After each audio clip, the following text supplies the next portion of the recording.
Bueno, muy buenas tardes para todos y todas. Gracias a quienes ya están conectados por acompañarnos nuevamente en este espacio que organizó Ecoediciones.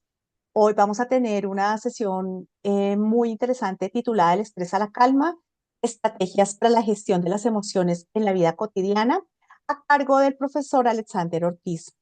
Él es doctor en ciencias de la educación, especialista en neuropsicología, investigador y escritor cubano-colombiano, dedicado al estudio de la neuropsicología emocional, del bienestar humano y la transformación interior como fundamento de la educación.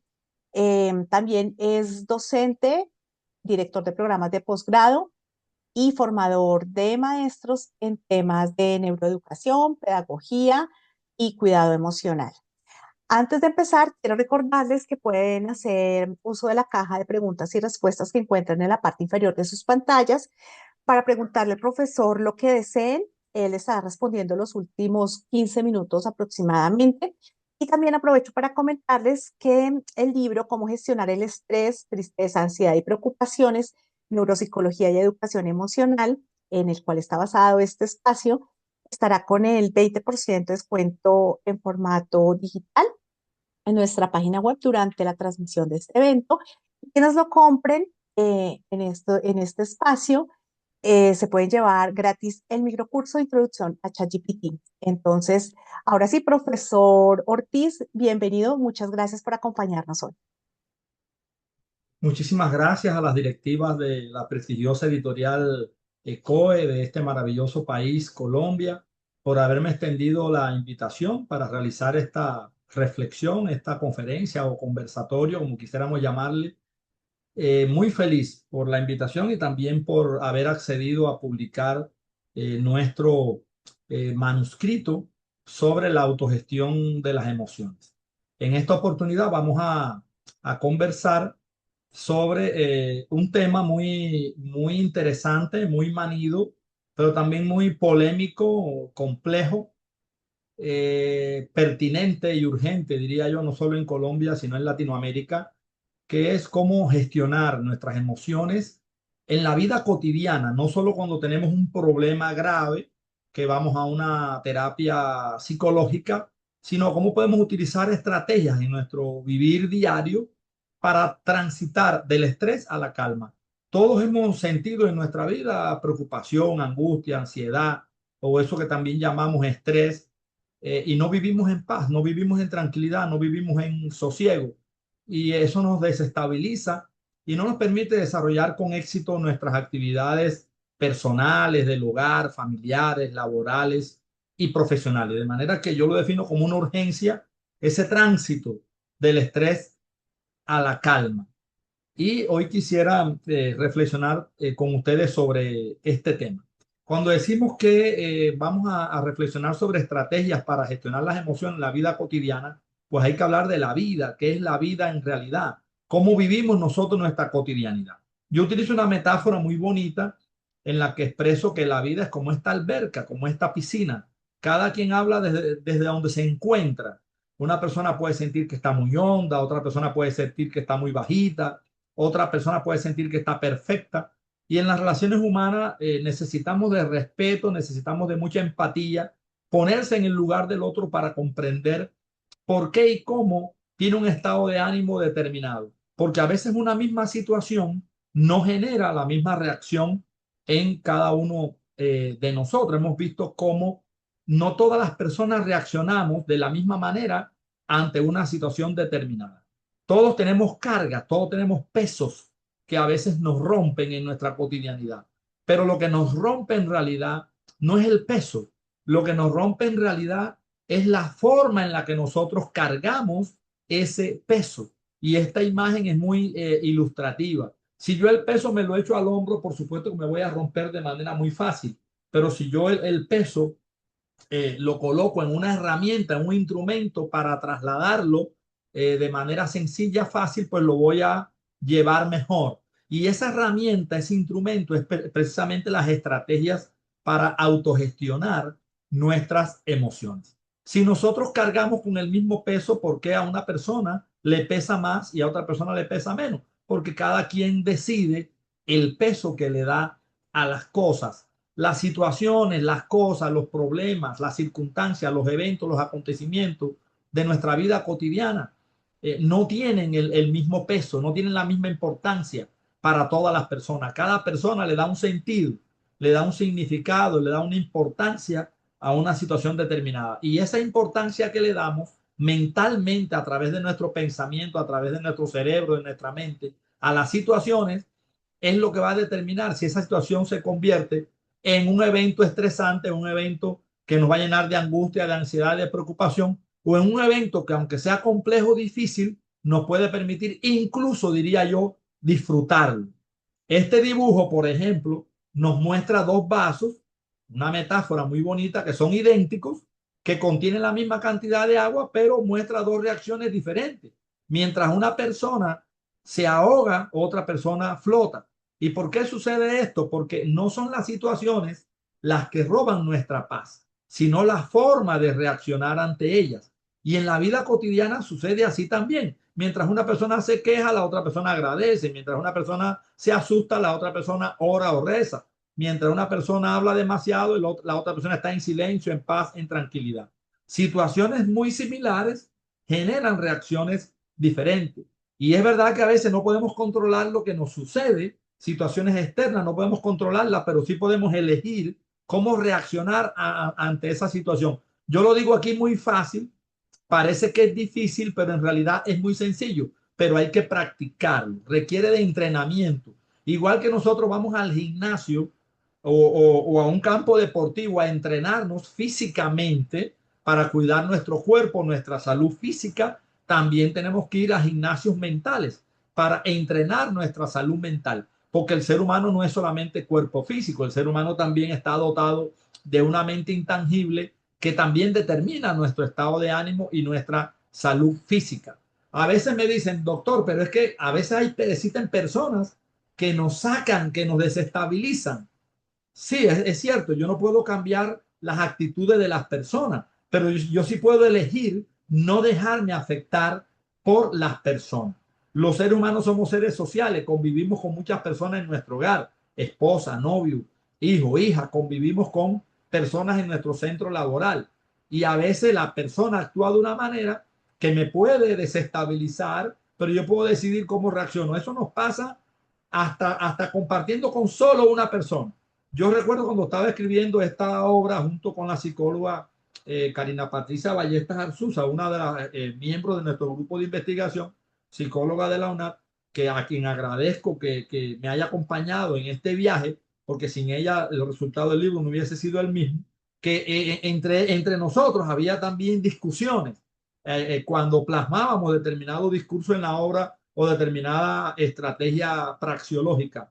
Dos autores con una misma intención y también los dos nos exasperábamos y generábamos reacciones diferentes porque cada uno quería plasmarlo de una manera o de otra. Entonces, las situaciones externas ajenas a nosotros no podemos controlarlas, no podemos cambiarlas, pero sí podemos decidir cómo reaccionar ante las distintas situaciones en nuestro presente cotidiano.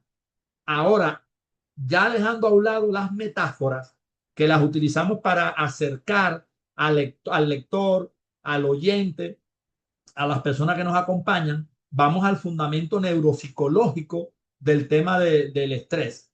El estrés tiene que ver con el funcionamiento neuronal, con el funcionamiento mental. El estrés, las preocupaciones, la ansiedad, la angustia, cualquier emoción negativa, cualquier emoción aflictiva, se gestiona en el presente. Pero ¿qué sucede? Que neuropsicológicamente nuestra mente, los procesos psicológicos mentales, nunca habitan en el presente. Los seres humanos somos los únicos seres vivos que habitamos en tres tiempos. Somos los únicos, independientemente de que los animales no humanos también se estresan. No se preocupan como nosotros, pero viven estrés también. Hay investigaciones publicadas sobre esto. Pero nosotros habitamos en tres tiempos, en tres momentos. Habitamos en un tiempo que llamamos pasado, que no es más que el ayer, ayer, antes de ayer, la semana pasada, el mes pasado, el año pasado, hace 5 años, hace 10 años, que nuestra mente lo configura y lo deposita en nuestro presente, en el hoy, a través de recuerdos. Y esos recuerdos pueden ser positivos o negativos. He discutido con mucha gente que me dice, no, pero yo sí pienso mucho en el pasado, pero para recordar cosas bonitas. Sí, pero esas cosas bonitas que ya sucedieron, que ya no son, que no están en tu presente, te pueden llenar de mucha nostalgia y te pueden generar también depresión, te pueden llenar también de estrés o de tristeza cuando quieras vivirlas de nuevo y no las puedes vivir. Porque no puedes vivir una puesta de sol de ayer, no puedes vivir un baile de ayer, no puedes vivir una fiesta, una lluvia hermosa de ayer. Me refiero a la vivencia. Lo puedes vivir en el recuerdo, pero en tu vivencia física corporal no. Lo mismo sucede con el mañana, eso que llamamos futuro, que nuestra mente nos los deposita en nuestra presencialidad a través de visualizaciones, a través de imaginaciones. Somos expertos en vivir del futuro. Todo lo que hacemos en nuestro hoy, en nuestro presente, está determinando nuestro futuro. Pero sucede que la mente solamente puede vivir en el presente, en el hoy, en el ahora, a través de las vivencias. La mente cuando está anclada al cuerpo, pero la mente tiene una autonomía, ella se gestiona a sí misma y nunca está en el presente. Solamente nosotros la podemos traer al presente y anclarla a nuestro cuerpo.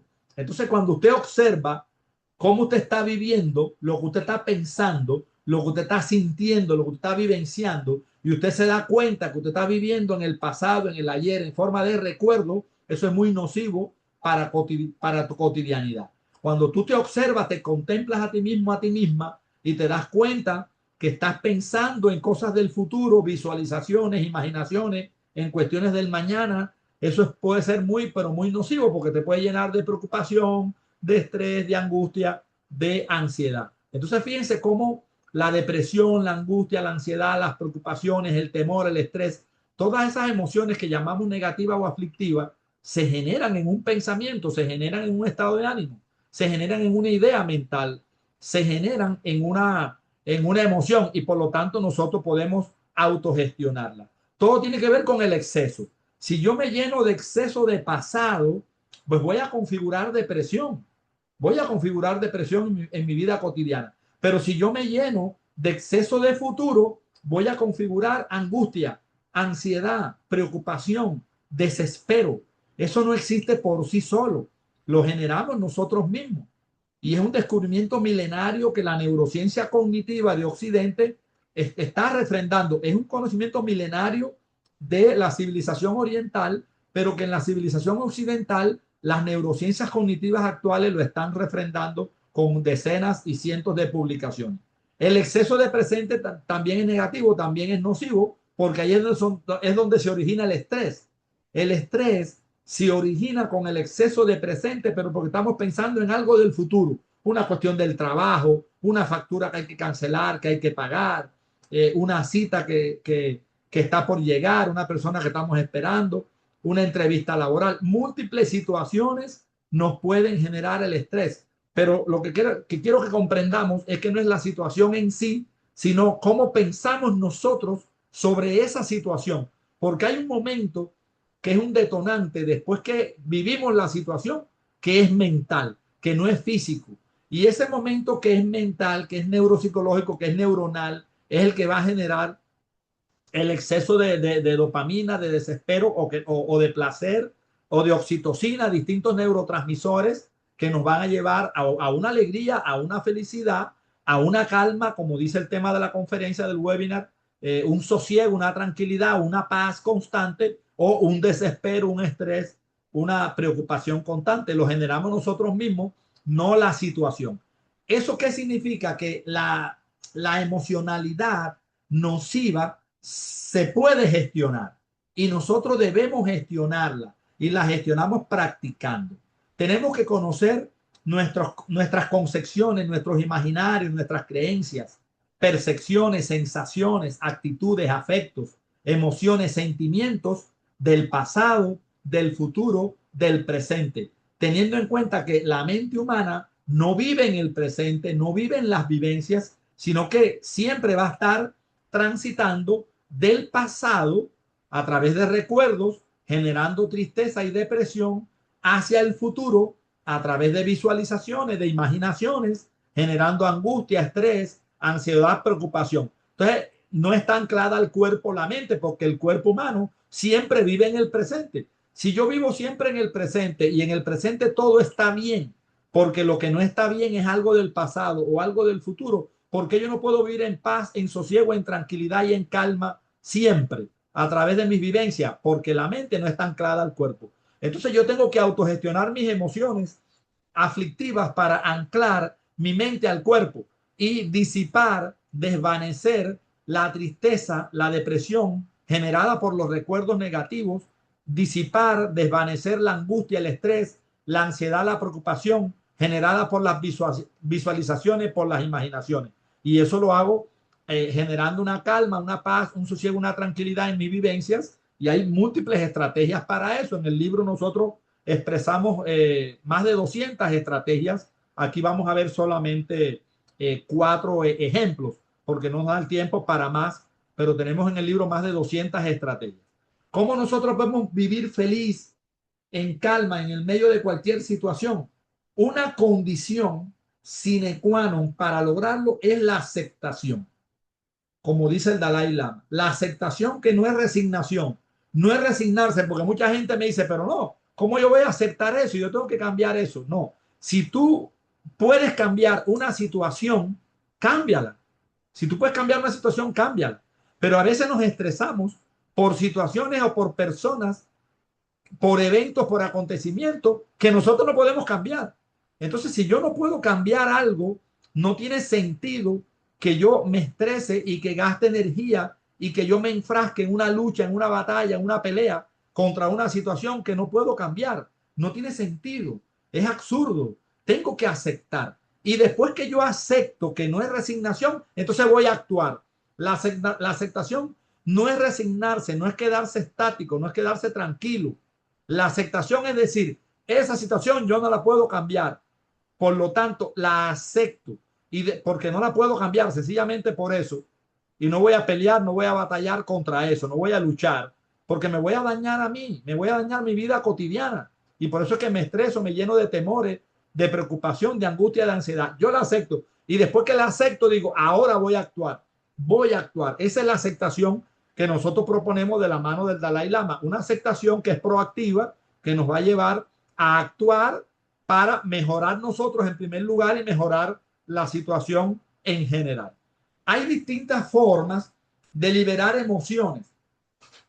Yo he ido cambiando mi mentalidad en Colombia a lo largo de los años, de los 22 años que llevo viviendo aquí. Ustedes saben que nací en la hermosa isla de Cuba, pero ya tengo la nacionalidad colombiana y llevo 22 años viviendo en este maravilloso país. Y al principio yo veía personas que estaban, por ejemplo, preocupadas en las terapias que hacían, las consultas, estaban preocupadas y, por ejemplo, se reían o se dedicaban a escuchar música o a cocinar o a bailar o a escribir. A mí me gusta mucho leer, o se dedicaban a cantar o se iban para el gimnasio, para un centro deportivo a hacer ejercicio o caminaban por un sendero para ver los pajaritos, ver el cielo, las nubes o las estrellas, la luna o conectarse con la naturaleza. Y yo al principio pensaba que no, que la única forma de gestionar las emociones aflictivas era orando, era meditando. Meditando es una de las formas, pero podemos pasear, podemos escuchar música, podemos cocinar, llorar, bailar, escribir, leer, platicar con alguien, cantar, conectarse con la naturaleza, hacer ejercicio y también orar y meditar. No hay una receta universal, no hay una receta general para autogestionar las emociones. Cada quien tiene que descubrir la forma de hacerlo, pero en la base de todas esas acciones que ustedes están visualizando y que yo he expresado de manera oral está en efecto la oración y la meditación. La meditación y la oración son transversales a cualquier actividad. Entonces, la autogestión emocional se despliega por medio de la meditación. Pero meditación tiene muchos significados. Aquí no me refiero al significado de meditar como pensar o meditar como reflexionar. Estoy meditando, estoy reflexionando, estoy pensando. Voy a meditarlo para ver qué te digo luego. No me refiero a esa meditación. No me refiero a esa meditación. A la meditación que me refiero aquí es a la capacidad que tenemos los seres humanos de observar lo que existe fuera de nosotros y nuestro interior. La capacidad que tiene el ser humano de contemplar, de prestar atención, de estar presente, de estar atento, de estar vigilante. O sea, la capacidad que tenemos de ser conscientes. Los seres humanos somos los únicos seres vivos que somos conscientes de que somos conscientes. Todos los animales no humanos son conscientes. Todos. Un perrito, un gatito, cualquier mascota es consciente. Pero ningún animal no humano es consciente de que es consciente. Nosotros tenemos la metacognición, esa capacidad maravillosa que mamá naturaleza nos dio, o que Dios nos dio, o que el universo nos dotó. La metacognición, el pensamiento sobre el pensamiento, ser consciente de que somos conscientes. Y a esa actitud es a la que le estamos llamando aquí meditar. Entonces la meditación la vemos como, no como una estrategia ni como una técnica, ni como un procedimiento, en el libro lo decimos, sino como un estilo de vida.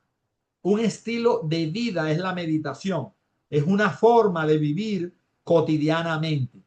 ¿Cómo tenemos que meditar? ¿Y qué es lo que tenemos que meditar? Bueno, nosotros meditamos a través de las 6 configuraciones vitales. Nosotros tenemos 5 órganos de los sentidos. Los seres humanos, lo que llamamos órganos de los sentidos. El gusto, el olfato, el tacto, el oído y la vista. A estos órganos de los sentidos yo le llamo conciencias vitales, configuraciones vitales. Pero hay un sexto que es la mente. La mente agrupa a estos 5, pero la mente también tiene una autonomía, tiene una independencia. ¿Qué significa esto? Que no podemos probar algo y gustar algo, escuchar algo, oír algo, observar algo, ver algo, olfatear algo, oler o tocar algo, sentir algo, si la mente no lo permite, si el cerebro no lo permite. Todo pasa por el cerebro y todo pasa por la mente. Pero además la mente genera ideas, genera recuerdos, como decía al inicio de la charla, genera visualizaciones, genera imaginaciones, genera pensamientos y genera también, junto con nuestro cuerpo, emociones. Los pensamientos, las emociones son procesos neuropsicológicos. Entonces, meditar es poder observar y contemplar hacia afuera, hacia nuestro exterior, todo lo que existe que nos está impactando, que nos está transformando nuestro estado de ánimo, que nos está perturbando o favoreciendo, pero también observar y contemplar hacia nuestro interior lo que estamos sintiendo, nuestras sensaciones, percepciones, lo que estamos pensando y nuestras emociones. Entonces, ¿cuál es la ruta que debemos transitar para encontrar la calma, para encontrar la paz, el sosiego y la tranquilidad? Si el enfoque que le estamos dando es, y aquí hay una imagen ampliada de nuestro cerebro, si el enfoque que le estamos dando es neuropsicológico, la ruta que debemos transitar es encontrar y conservar la paz en nuestra mente, no en las situaciones, no en los acontecimientos. Incluso yo diría que debemos practicarlo para hacerlo de manera profiláctica, de manera preventiva, y no esperar a que la situación se dé para sentirme mal y tratar de sentirme bien. No, de manera preventiva, de manera profiláctica, practicarlo para que cuando la situación se dé ya no genere en mí ninguna reacción nociva y ningún malestar, ninguna preocupación. Eso lo descubrieron los estoicos 600 años antes de Jesucristo en la antigua Grecia, y después el esclavo Epícteto también lo manifestaba. Sócrates decía: conócete a ti mismo. Y también decía: solo sé que nada sé. Un gran filósofo que ha trascendido fronteras. Pero Jesucristo también lo decía. Jesucristo decía: ama a tu prójimo como a ti mismo. Amar al otro y como a mí mismo implica que voy a vivir bien. Cuando yo amo a los demás como a mí mismo, voy a vivir en paz, voy a vivir en tranquilidad, porque mi vida no se llena de odio, de resentimiento ni de rencor. Pero Siddhartha Gautama, el Buda, en la India, en la antigua India, 600 años antes de Jesús, también decía: ámate a ti mismo. Solamente el amor te puede generar paz, te puede generar tranquilidad. Y aquí el amor lo estoy definiendo desde Humberto Maturana, el amor como aceptación de lo que está ocurriendo. Ahora bien, ¿en qué parte de nuestra mente está la paz, el sosiego, la tranquilidad? Un descubrimiento milenario, y nuestras abuelitas ya lo sabían, es que la tranquilidad, la calma la encontramos en la respiración, pero no en cualquier respiración. Los seres humanos tenemos dos tipos de respiración. Nos hemos olvidado de respirar. Respiramos porque estamos vivos, sabemos que estamos respirando porque estamos vivos y sabemos que estamos vivos porque estamos respirando, pero esa es una respiración natural y espontánea de todos los seres vivos, incluyendo los árboles, incluyendo la naturaleza, los animales no humanos y los seres humanos. Pero aquí me refiero a la respiración consciente y atenta. Cuando nosotros respiramos de manera atenta, de manera consciente, cotidianamente, lo que estamos haciendo increíblemente es inverosímil, es anclar la mente a nuestro cuerpo.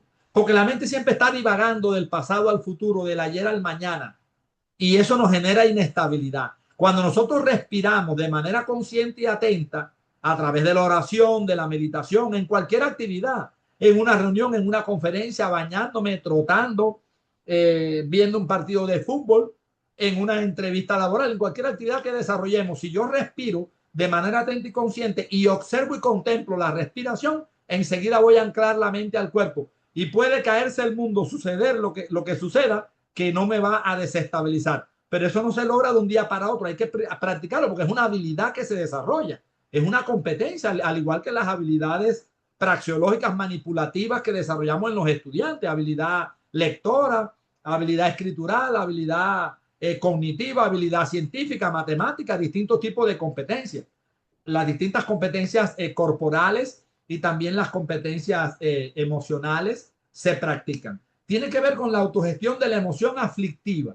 La emoción aflictiva es susceptible de ser desvanecida, de ser disuelta. Miren que nosotros no hablamos en el libro de eliminar las emociones ni de controlar las emociones. Es más, no nos gusta hablar de emoción negativa. Los seres humanos tenemos más de 1000 emociones en nuestra vida cotidiana. Y hablamos de emoción positiva y negativa, pero por el impacto que causa en nosotros. Le llamamos positiva a las que generan paz, tranquilidad, alegría, felicidad.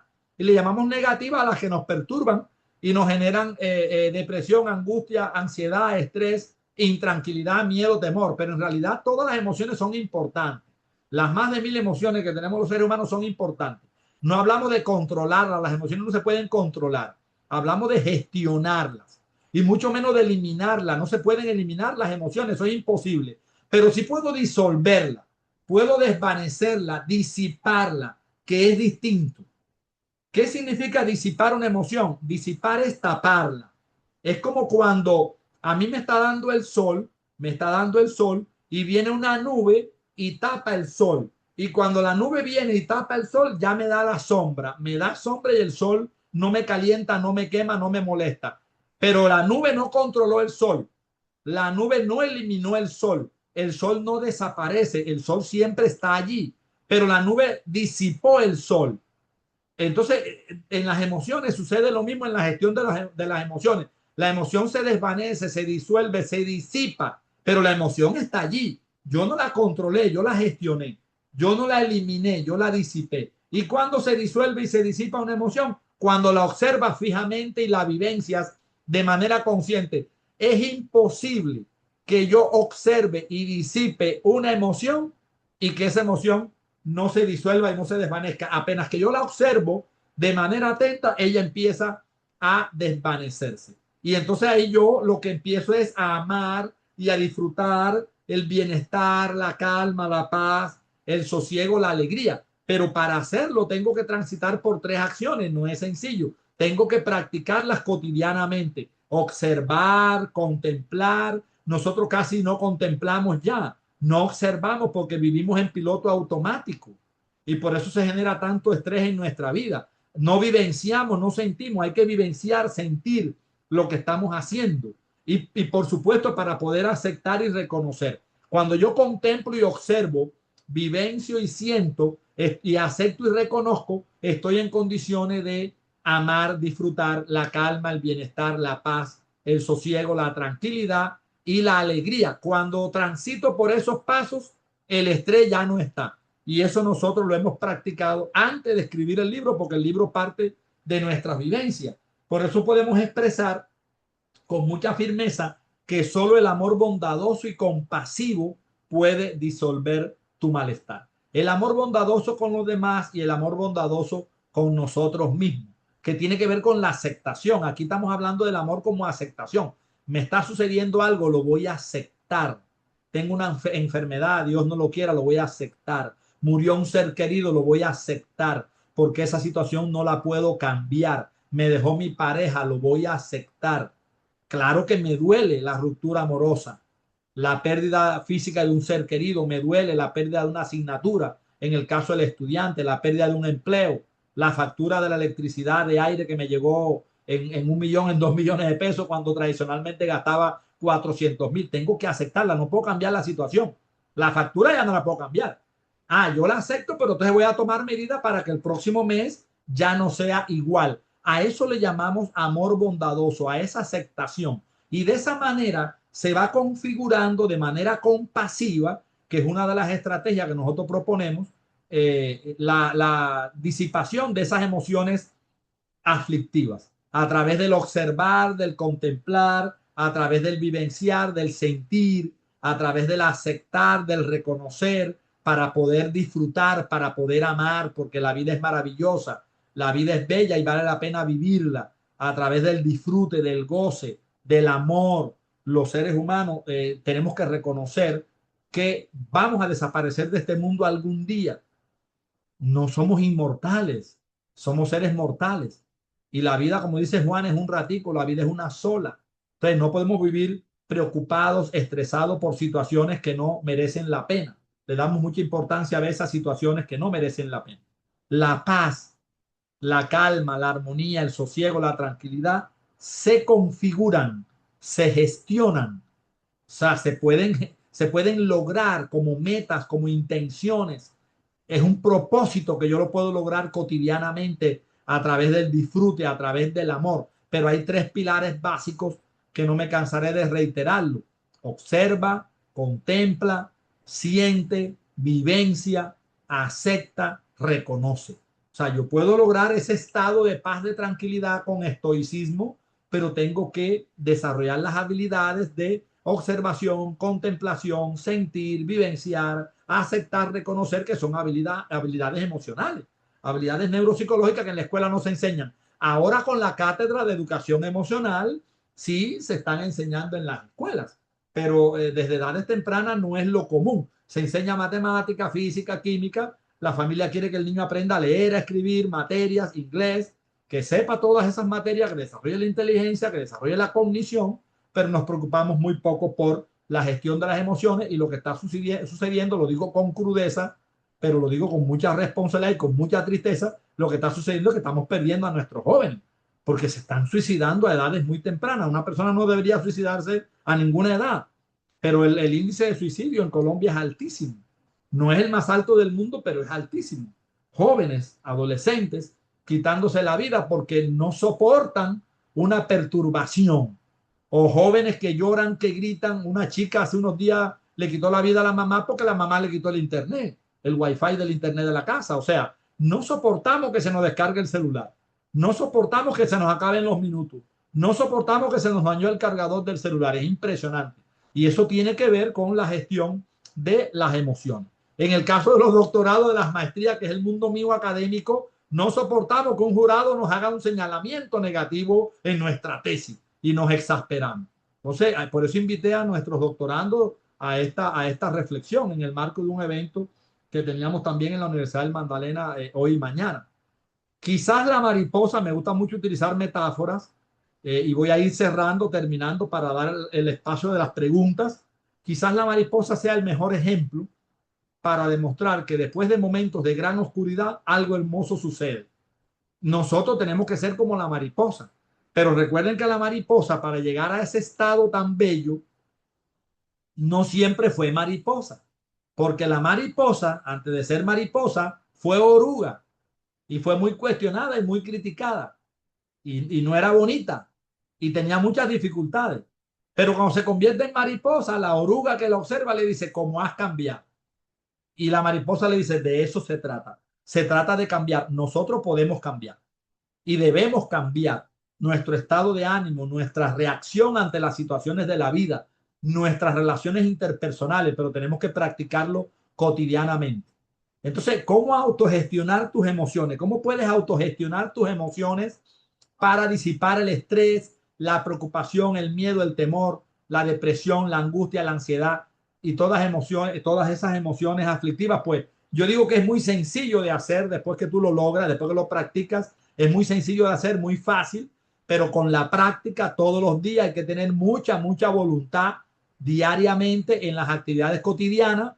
4 acciones importantes: respira, inhala, exhala y suspira, que es un proyecto que nosotros tenemos en la Universidad de Magdalena y que lo expresamos en el libro, el proyecto Ríes. Ríes, que viene de reírse también, y es un acróstico: respira, inhala, exhala y suspira. De esa manera tú puedes disolver tu estrés y te vas a dar cuenta, contemplando tu existencia, que la vida es bella cuando observas tu respiración y no haces nada más. Observar tu respiración, te das cuenta que la vida es bella y que vale la pena vivirla porque es maravillosa. De esa manera disipas tu malestar, tu estrés, tu angustia y tu ansiedad. En el libro yo le decía que mostramos más de 200 técnicas, estrategias, todas basadas en la respiración, en la técnica Ríes, porque pensamos que respirar es un milagro y nosotros somos personas que generamos ese milagro. Entonces la respiración como base de las técnicas, pero aquí les voy a dejar finalmente 3 técnicas que a mi juicio son las que más resultados nos han dado en las investigaciones que hemos hecho y en la aplicación, en la utilización de estas técnicas con nuestros estudiantes, porque las utilizamos con nuestros estudiantes en pregrado. La primera, la técnica COSA, todas son acrósticos. La técnica COSA, que con las iniciales, la C, la O, la S y la A, generamos 4 acciones que debemos desplegar: camina, observa, suspira y acoge. Esta surgió en una investigación que hicimos en los hoteles de Santa Marta, porque nos decían: profe, pero es que nosotros caminamos, la, las camareras, los barman, los meseros, las amas de llaves, que nosotros estamos caminando. ¿Cómo vamos a gestionar las emociones, a orar, a meditar si estamos caminando? No, es que tú vas a caminar, pero vas a observar a tu alrededor, te vas a observar a ti mismo, a ti misma, vas a suspirar y vas a acoger ese momento tan maravilloso que estás viviendo, porque no es otro, es ese. Cuando te estresas es porque estás en el pasado o en el futuro, o tienes un exceso de presente pensando en el futuro. La otra técnica que ha sido muy acogida también, la técnica DORA, cuyas iniciales, la D, la O, la R, la A, despliegan 4 acciones: detente, observa, respira y acepta. Ha dado muchos resultados a la gente que la ha aplicado. Te detienes, estés haciendo lo que estés haciendo, observas en tu interior, observas a tu alrededor, contemplas, respiras de manera consciente, atenta, no la respiración natural espontánea que te genera vida, sino una respiración atenta, consciente, y acepta lo que estás viviendo y puedes seguir haciendo tus actividades. Y por supuesto, la que más nos gusta a nosotros, los autores del libro, y porque también genera las iniciales del proyecto Emovida, Educación Emocional para la Vida, que se presenta en ese libro, es la que ya mencionaba anteriormente, la técnica RIES, cuyas iniciales R y ES despliegan 4 acciones importantes que hay que desplegar: respira, inhala, exhala y suspira. Con esas acciones, respira, inhala, exhala y suspira. Ahí les dejo mi número de celular personal, mi mail para el intercambio ulterior. Si no da tiempo de responder alguna pregunta en los 20 minutos que nos quedan, pues entonces me pueden escribir a mi mail personal, me pueden escribir a mi número de celular y seguimos el intercambio. Muchas, pero muchísimas gracias por conectarse, por estar atentos durante esta reflexión, y creo, con colega moderadora, que tenemos 20 minutos para conversar.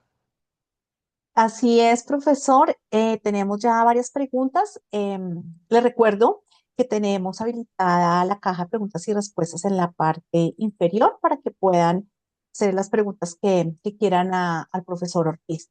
Vamos a empezar con la primera. ¿Por qué en algunos casos las personas reconocen el estrés pero no logran regular?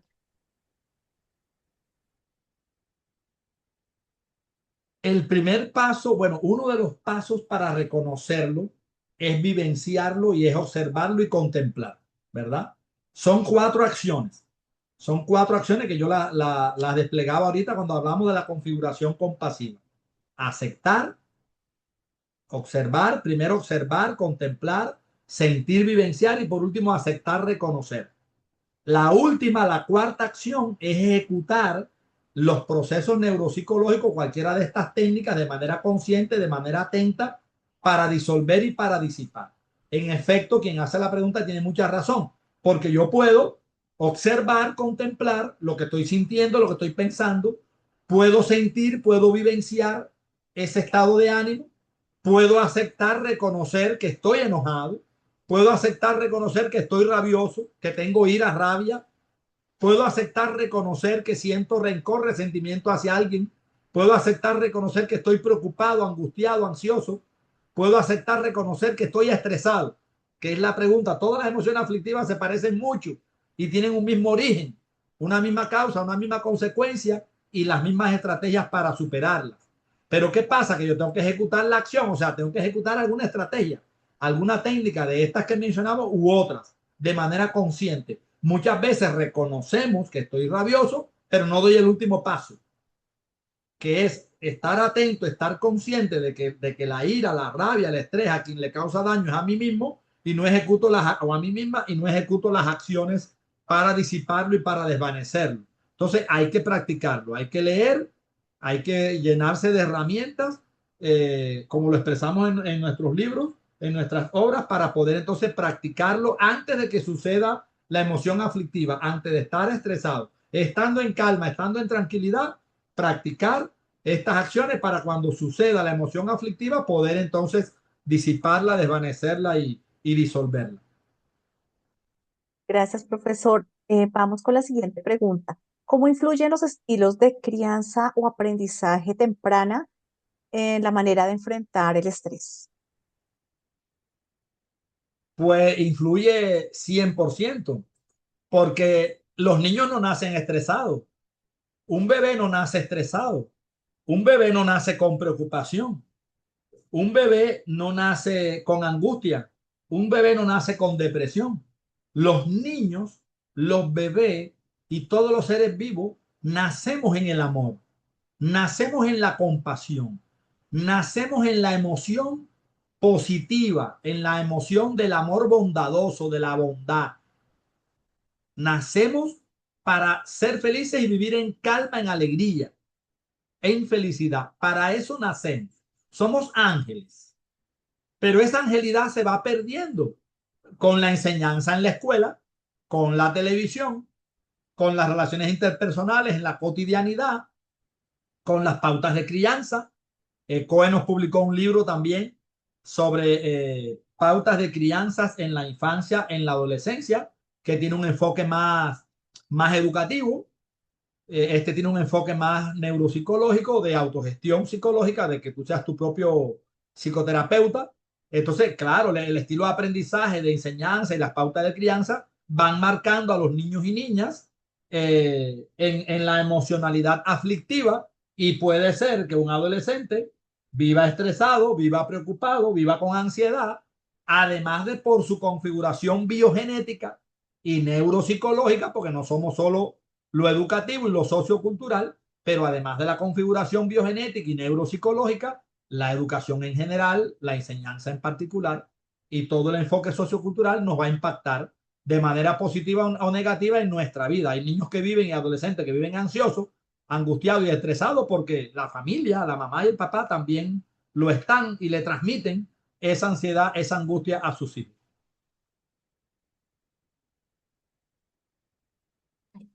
Bueno, profesor, acá hay una pregunta un poco relacionada.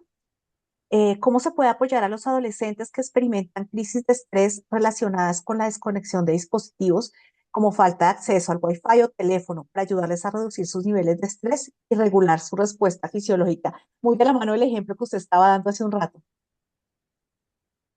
Sí, exactamente, muy parecida.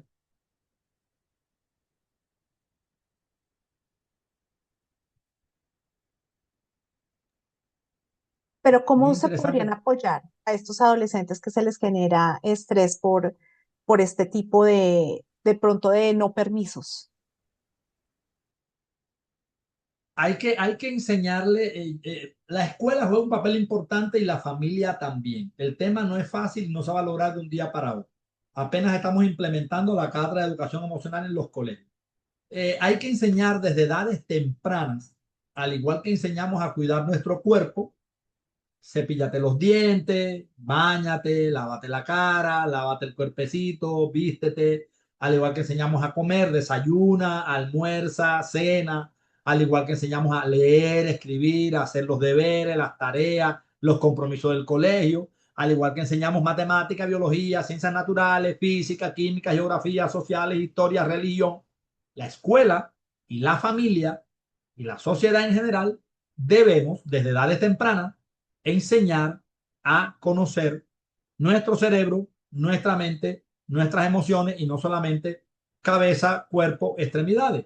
No solamente que tenga una nariz, una boca, unos ojitos, unas orejas, unas manitos, unos pies.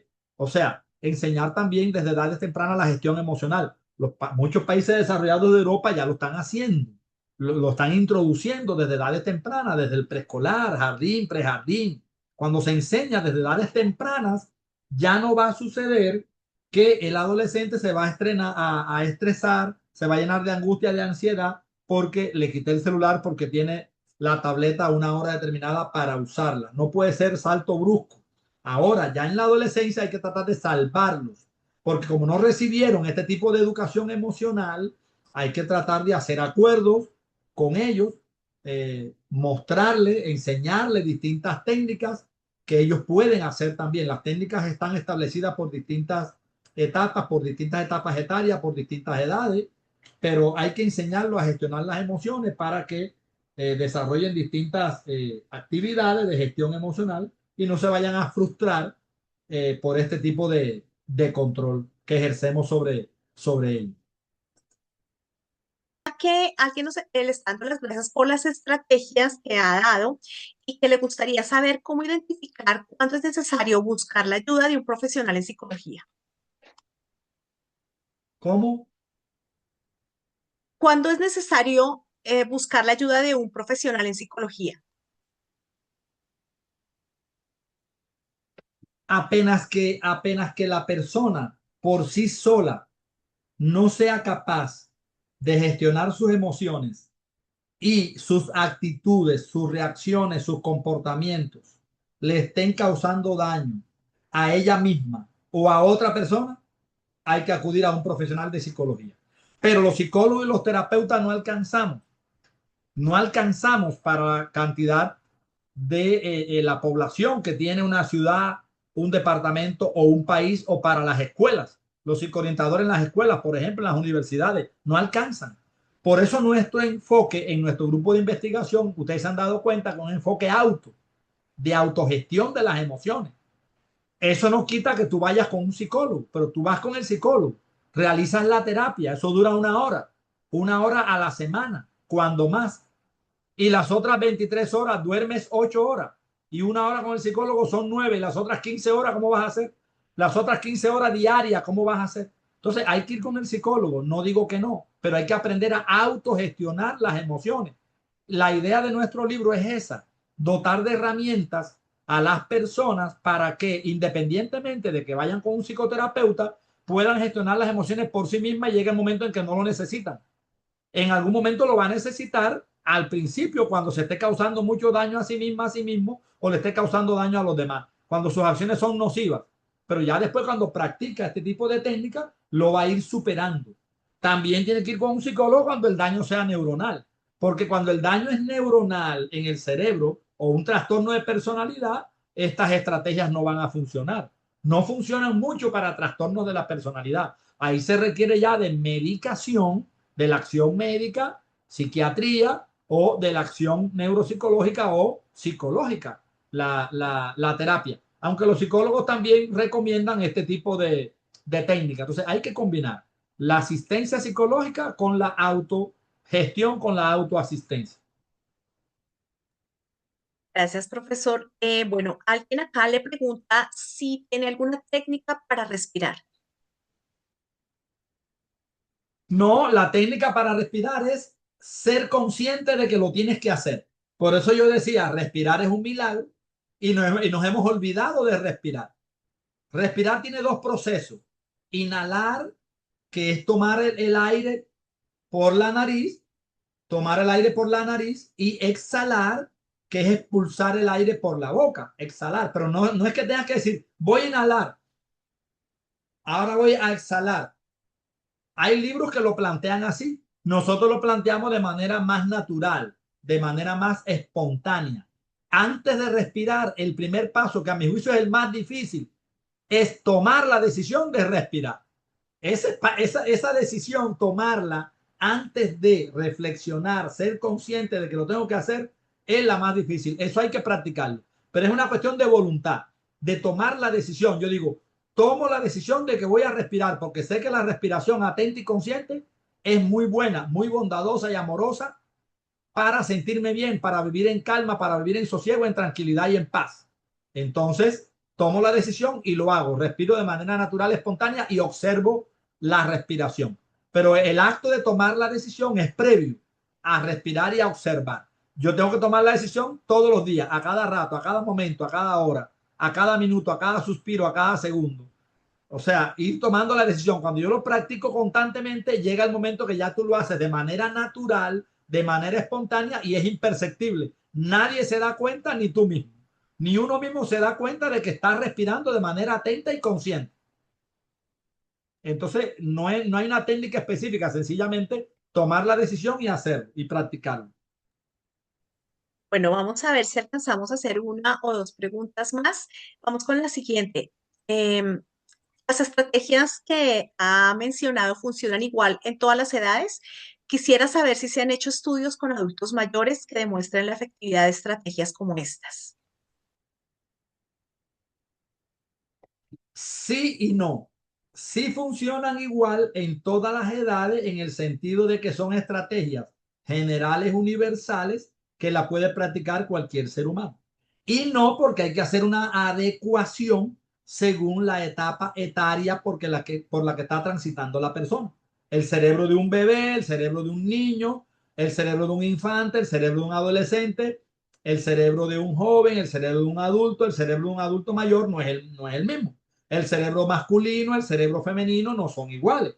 Tienen una misma estructura, más diferente configuración, diferente forma de reaccionar. Entonces hay que hacer adecuaciones para el hombre, para la mujer, adecuaciones para el niño, para el adolescente, para el joven, para el adulto mayor. Nosotros en nuestro grupo de investigación no hemos realizado investigación con adulto mayor, pero sí hemos leído investigaciones que se han hecho para adultos mayores y ha dado resultados. O sea, la hemos leído, más nosotros no lo hemos hecho con adulto mayor, no hemos realizado ningún proceso científico serio, riguroso con adulto mayor, nosotros, nuestro equipo. Pero sí he leído libros, artículos científicos publicados en revistas científicas que sí dan cuenta de eso. Profesor, ¿qué técnicas se recomiendan a alumnos universitarios para disipar eventos que les provoquen tensión o estrés?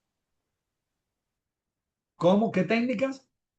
Sí, específicamente para alumnos universitarios. Estas mismas se pueden practicar y cualquiera de las más de 200 que están en el libro, yo la he hecho con mis estudiantes de pregrado. Yo dirijo el doctorado en Ciencias de la Educación en la Universidad de Magdalena, pero tengo un grupo de pregrado todos los semestres eh, para futuros licenciados en educación infantil y estos estudiantes que están estudiando para ser maestros, maestras en educación infantil, con ellos en el marco del proyecto de Movida, Educación Emocional para la Vida, el proyecto RIES. Hemos aplicado la técnica Dora, la técnica COSA, la técnica RIES, y créanme que ahí están las publicaciones. Hemos publicado varios libros y varios artículos sobre este tema, y a mí me ha dado mucho resultado con mis estudiantes aplicarla, pero para que dé resultado la persona debe querer, o sea, la persona debe querer hacer, debe creer en las técnicas, en las estrategias y practicarlas cotidianamente, ¿no? Debe tomar la decisión, tener voluntad de hacerlo, porque la técnica por sí misma no es una panacea ni resuelve todas las situaciones conflictivas de estado de ánimo y de emociones aflictivas que tenga una persona. Es la misma persona con su voluntad, con su decisión,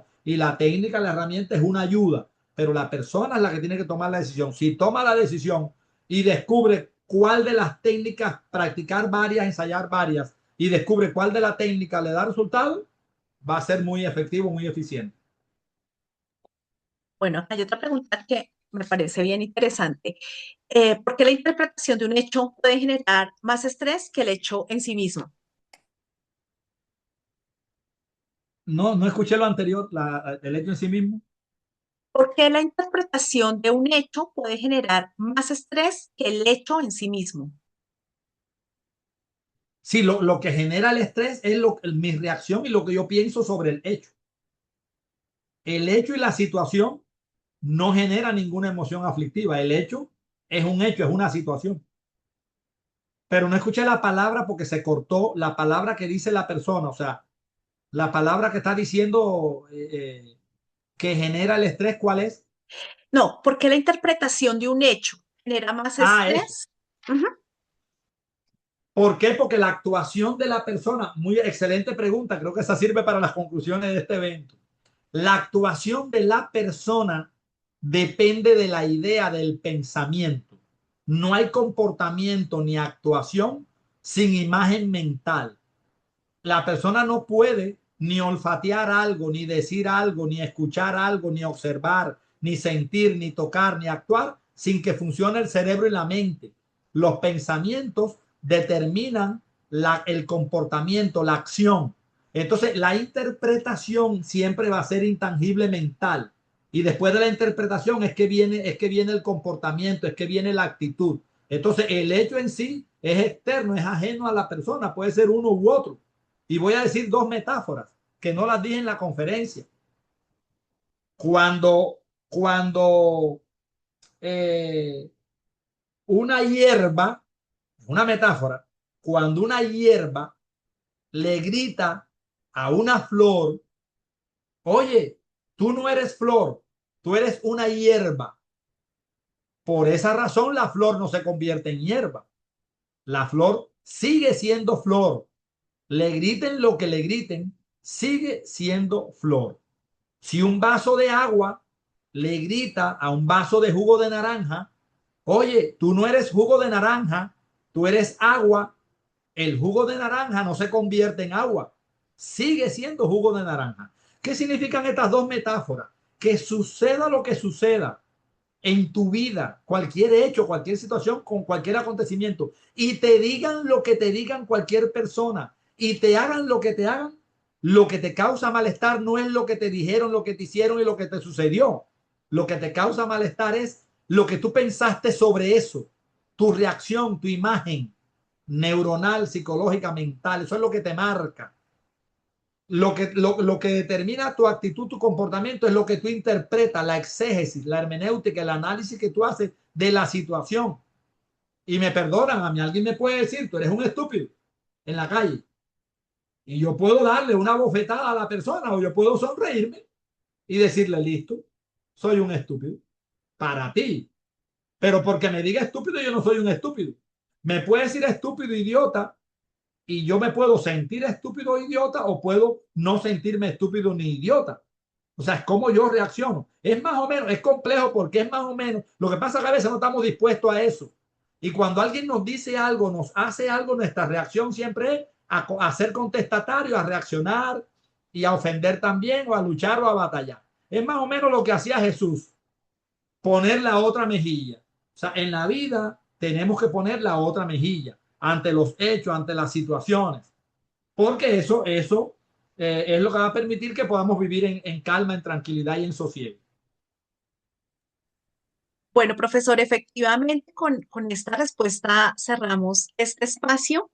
Muchísimas gracias por su participación y también gracias a todas las personas que nos acompañaron el día de hoy. Esperamos que este espacio les haya contribuido en alguna medida a las preguntas que tenían y a la comprensión de los temas que el profesor Ortiz trató el día de hoy.